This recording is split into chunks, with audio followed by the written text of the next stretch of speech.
Stepmom and her kids tried to kick me out right after my dad's funeral, but they didn't know I owned this house. So I suggested they move out within 2 weeks. Their reaction forced me to speed up the eviction. I was sitting in my dorm room when my phone rang. Seeing Dad's name on the screen made me smile. He usually called on Sundays, and this was a Wednesday. "Hey, Dad. Chloe, sweetie." His voice sounded different, strained. "I need to have a serious conversation with you. Can you come home?" My heart skipped a beat. Dad wasn't one for dramatics. "What's wrong? We should talk in person, please." I checked my calendar. Midterms were coming up.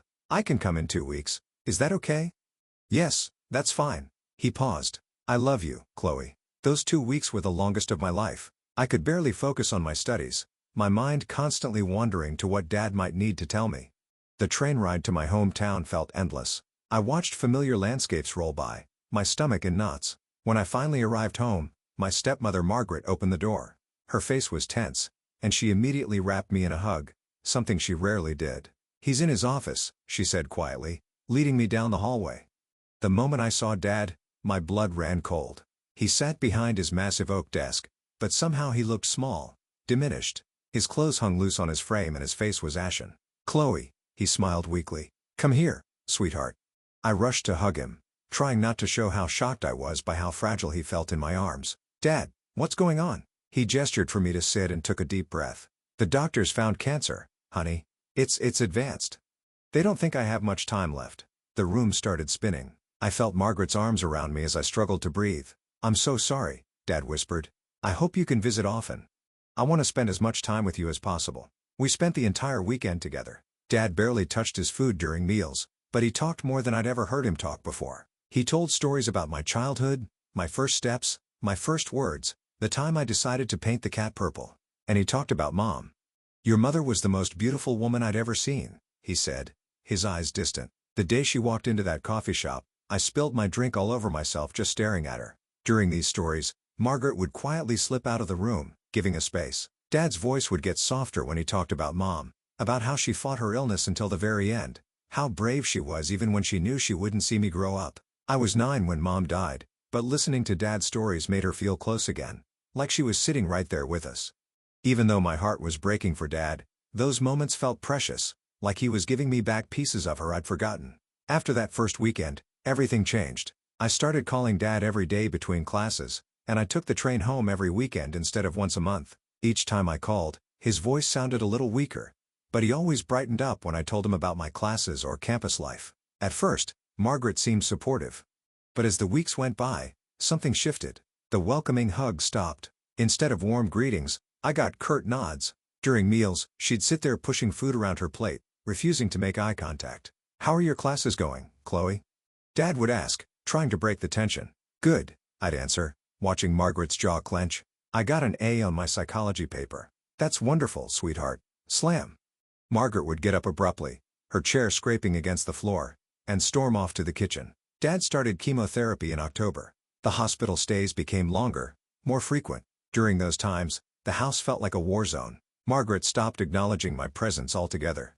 The sound of slamming doors followed me everywhere. The kitchen, her bedroom, the bathroom. Slam, slam. One Friday evening, after spending the afternoon with Dad at the hospital, I came home starving. The house was dark and cold. No dinner smells, no pots on the stove. Nothing. I found Margaret in the living room, scrolling through her phone. "What's for dinner?" I asked. She looked up, her face hard.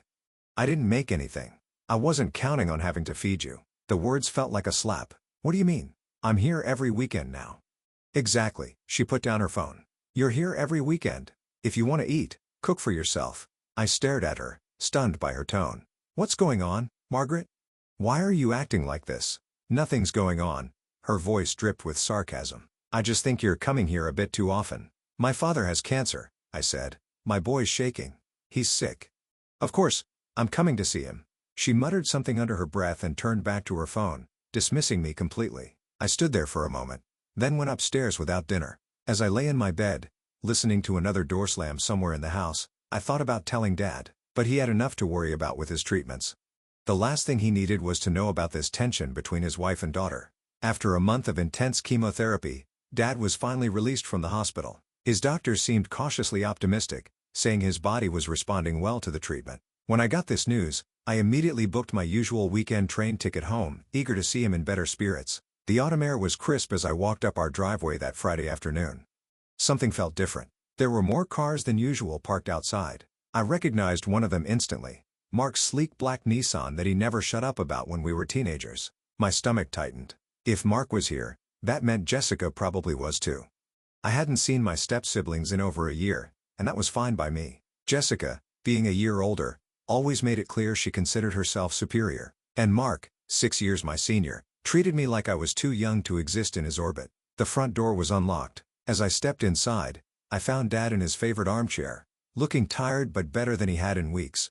His smile when he saw me made my heart warm. "There's my girl," he said, reaching for a hug. "How are you feeling, Dad?" Before we could talk more, Margaret appeared with Jessica and Mark in tow. I greeted them and excused myself to take my bags upstairs.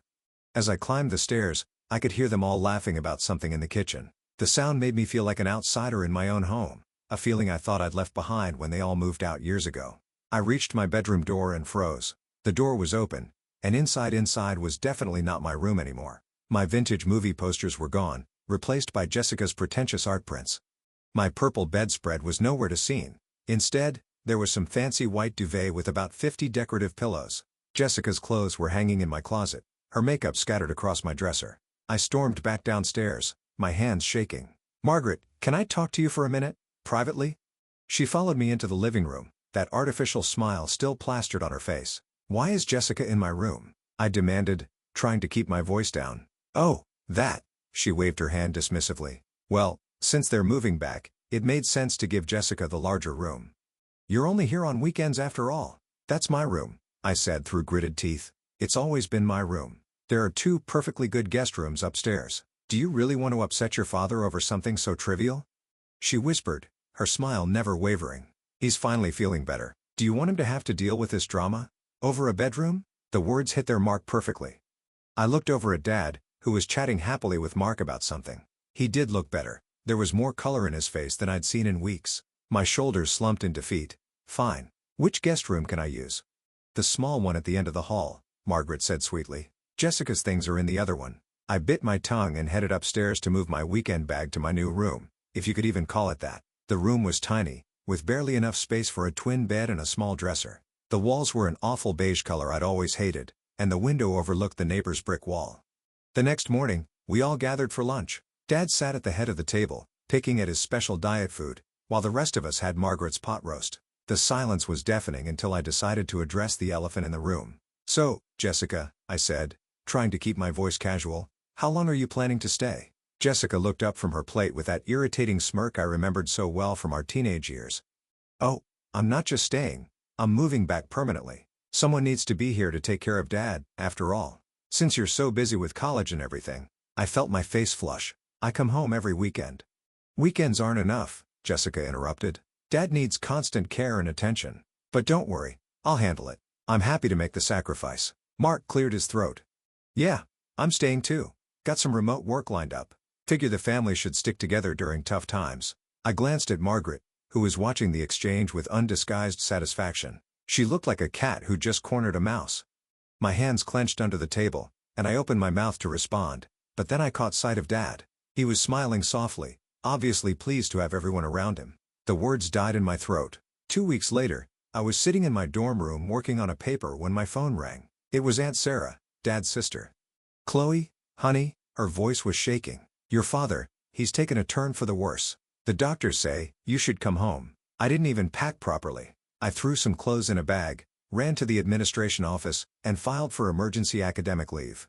The whole time my mind was racing. Why hadn't Margaret called me? Why did it take my aunt to let me know? When I finally reached the house, I knocked repeatedly. I could hear movement inside, voices, the TV playing, but nobody came to the door. I knocked again, harder this time. 5 minutes passed. 10 minutes. Finally, the door opened. Margaret stood there in her silk robe, looking at me like I was a door-to-door salesperson interrupting her evening. "What are you doing here?" she asked, her voice cold.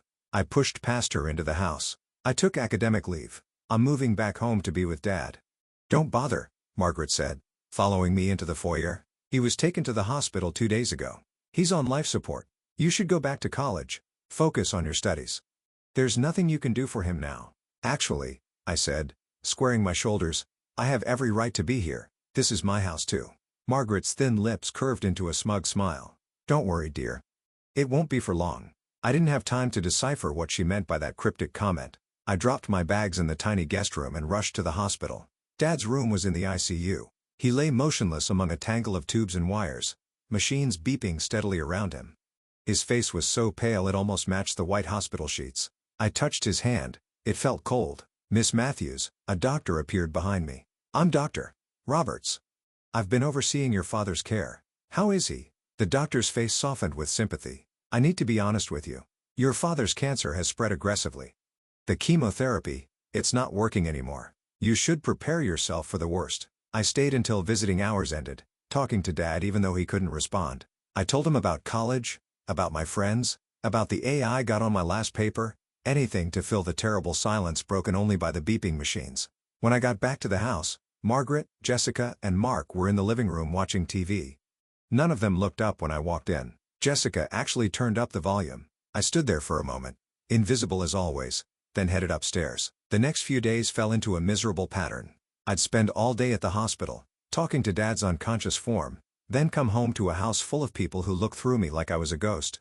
They'd have conversations around me like I wasn't there, eat meals without setting a place for me, close doors in my face. One afternoon, I came home early because the doctors were running tests.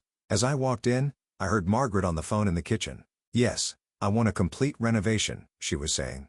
New floors throughout, knock down that wall between the living room and dining room, completely redo the kitchen. I couldn't believe what I was hearing. Are you seriously planning home renovations right now? I interrupted. While your husband is dying in the hospital? Margaret covered the phone's mouthpiece with her hand. Life goes on, Chloe. We can't all spend our time wallowing. This isn't even your house to renovate. She raised an eyebrow. Not yet, but it will be soon enough.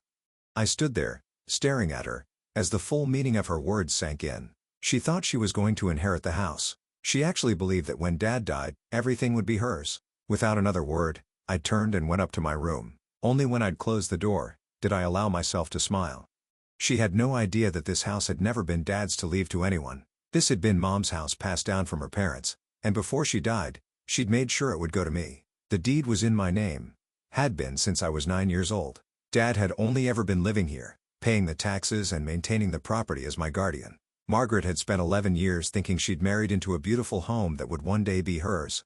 All her recent behavior, the hostility, moving her kids in, planning renovations, suddenly made perfect sense. She was already acting like she owned the place. I spent that final week at the hospital, watching Dad slip away. The doctor said he couldn't hear me anymore, but I kept talking anyway. He died on a Tuesday at 3:47 a.m. I was holding his hand when it happened. Margaret took over the funeral arrangements immediately, acting like the grieving widow in charge. She barely consulted me about anything. Not the flowers, not the service, not even the obituary. The funeral was exactly what you'd expect from Margaret, showy and expensive. She'd chosen the biggest funeral home in town, ordered massive flower arrangements, hired a string quartet. She stood at the front, dabbing at her eyes with a monogrammed handkerchief while Jessica and Mark flanked her, all three of them performing grief like it was a stage play. After the last mourners had left and the flowers had been cleared away, Margaret cornered me in the foyer of our house, or what she thought was about to become her house. Well, she said, her eyes completely dry now, I think it's time for you to pack your things. Jessica and Mark stood behind her, arms crossed, looking like bouncers at a club. I kept my face neutral. I think we should wait for the reading of the will. The will, Margaret's eye twitched. That's just a formality, but fine if you insist on dragging this out. They made the next week hell. They'd slam doors when I walked by, have loud conversations about redecorating their house, leave passive-aggressive notes about my things taking up space. I stayed in my tiny room most of the time, counting down the days until the will reading. Finally, Mr. Patterson, Dad's lawyer, came to the house. We all gathered in the living room, Margaret, Jessica, and Mark on the sofa, me in Mom's old armchair by the window. Mr. Patterson cleared his throat and began reading. To my wife, Margaret, and her daughter Jessica, I leave my collection of fine jewelry, including my late wife's diamond earrings. Margaret and Jessica exchanged satisfied smiles. To Mark, I leave my new Mercedes latest series. Mark's face lit up. To my beloved daughter Chloe, I leave the sum of $100,000. I saw Margaret's smirk widen. Mr. Patterson folded the paper. Margaret waited a beat, then asked with exaggerated innocence, and the house? Who did my husband leave the house to? The house isn't mentioned in the will, Mrs. Matthews. Margaret's face reddened. That's impossible. Check again. The will must be invalid if it doesn't mention our primary asset. I couldn't hold back any longer. I cleared my throat. Actually, the house isn't in the will, because it was never Dad's to give away. This was my mother's house. She left it to me in her will when I was 9. Dad was just living here as my guardian until I came of age. The silence that followed was deafening. 3 pairs of eyes stared at me in shock. Mr. Patterson gathered his papers awkwardly. I should be going. My condolences again for your loss. He hurried out, leaving me alone with 3 people whose faces were shocked. Margaret gripped the arm of the sofa so hard her knuckles turned white. I always thought, she whispered. I always believed the house belonged to your father. I shrugged, feeling oddly calm. You should have checked instead of assuming. The property records are public. The shock on her face was starting to give way to something uglier. Jessica and Mark were exchanging panicked looks, probably realizing their grand plans of living here forever were crumbling. Now, I said, standing up, I'm giving you 2 weeks to find new accommodations and move out. I'm being generous. Legally, I could make you leave immediately, but I didn't want to cause a scene while Dad was sick. We're not going anywhere, Margaret shrieked, suddenly finding her voice. This is our home. No, it's not. It's my home, my mother's home. You have 2 weeks to figure it out, or I'll have to involve the police. They stormed off to their rooms, shooting me venomous looks. I heard doors slamming throughout the house, followed by angry voices and the sound of things being thrown. I barely slept that night, half expecting them to try something. When I finally dozed off around dawn, it wasn't for long. A tremendous crashing sound jolted me awake. I ran downstairs to find Margaret in the living room, literally tearing the wallpaper off the walls with her bare hands. Strips of the pale blue paper lay in shreds on the floor. What are you doing? I shouted. I picked this wallpaper, she screamed, ripping down another strip. I bought it. I hung it myself. If you want me out, fine. But I'm taking what's mine. Stop it right now. I took care of this house for 11 years. She grabbed a vase from the mantel, Mom's favorite crystal vase, and I lunged forward just in time to catch it before she could smash it. I cleaned it. I decorated it. I made it beautiful. You lived here rent-free for 11 years, I shot back. You never paid property taxes, never even had a job. Dad paid for everything. She responded by shoving the coffee table over, sending books and photos scattering across the floor. Then she started pulling books off the shelves, throwing them against the walls. My hands were shaking as I pulled out my phone and dialed 911. The police arrived within minutes, lights flashing. By then, Margaret had moved on to the dining room, where she was pulling down the curtains rod and all. Jessica and Mark had joined her, cheering her on from the doorway. 2 officers entered, taking in the scene of destruction. Ma'am, one officer said to Margaret, what you're doing constitutes criminal damage to property. If you don't stop immediately, we'll have no choice but to place you under arrest. After the police warning, Margaret finally stopped her rampage. She stood in the middle of the destroyed living room, chest heaving, surrounded by the wreckage of her tantrum. I gathered them all at the dining room table, the only piece of furniture still intact. You're leaving now, I said, my voice steady. Not in 2 weeks, today. You've shown exactly who you are, and I want you out of my house immediately. You can't just, Jessica started. I can and I will pack your things. Take what Dad left you in the will, the jewelry, the car, whatever else. But if you're not out of here by sunset, I'm calling the police again. And this time, they won't just give you a warning. They started swearing, hurling insults and threats. I pulled out my phone and started dialing 911 again. They got the message. The next few hours were filled with the sound of angry footsteps, doors slamming, and muttered curses. Margaret and Jessica stuffed their clothes into suitcases. Mark gathered his things, and they made multiple trips loading everything into their cars. I followed them around the house, making sure they only took what was rightfully theirs. Margaret tried to sneak out with some of Mom's old silver, but one look at my phone in my hand made her put it back. Mark had already moved his precious inherited Mercedes into the driveway. Jessica and Margaret loaded up their jewelry boxes, casting me venomous looks the whole time. You'll regret this, Margaret hissed as she walked past me toward the door. You're just like your mother, selfish and entitled. I smiled. Thank you. That's the nicest thing you've ever said to me. The moment their cars disappeared down the street, I called a locksmith. He arrived within the hour and changed every lock in the house. I watched him work, making a mental list of everything that needed to be repaired thanks to Margaret's outburst. The living room was a disaster zone. Shredded wallpaper, broken furniture, scattered books and knickknacks. The dining room curtains lay in a heap on the floor, the rod bent beyond repair. It would take weeks to fix everything. I called Aunt Sarah, my favorite relative, and the only one who'd seen through Margaret from the beginning. The vultures are gone, I told her when she answered. Thank God. How bad is the damage? Pretty bad. I need to hire contractors to fix everything, but I have to go back to college. Would you? Say no more, honey. I'll oversee the repairs. And once it's fixed up, I'm gonna rent it out while I finish school. A proper lease with proper tenants. No more freeloaders. After hanging up with Aunt Sarah, I walked through the house one last time. Despite the destruction, it felt lighter somehow. Like a shadow had been lifted. I touched the walls, remembering how Mom had loved this place. How she'd wanted to make sure it would always be mine. The next morning, I headed back to college, leaving Aunt Sarah with my keys and insurance information. As the train pulled away from the station, I felt something I hadn't felt since before Dad got sick. Hope. The house would be repaired, and then it would help fund my education through rental income. Most importantly, it would stay in the family, just like Mom wanted. Her legacy preserved. I never saw Margaret or her children again. Sometimes I wonder if they ever think about how differently things might have turned out if they'd just been kind, if they'd treated me like family instead of an inconvenience. But mostly, I don't think about them at all.